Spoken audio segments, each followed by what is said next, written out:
Okay, so Nielsen Norman Group, who's one of the OGs in UXR education, does a really great article that differentiates data from learning from insights, okay?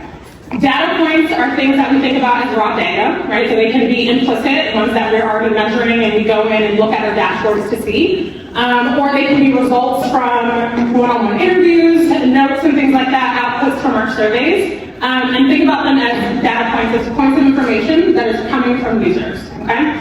So imagine that you work at a fintech company and you're building out their website. An example of the data point is users can't find the credit card application on the bank's website, okay? Straightforward, came from the users, they're having trouble finding it.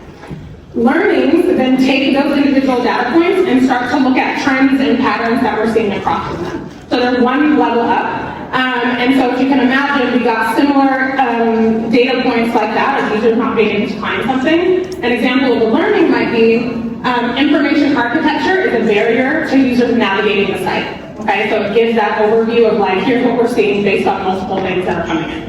Okay?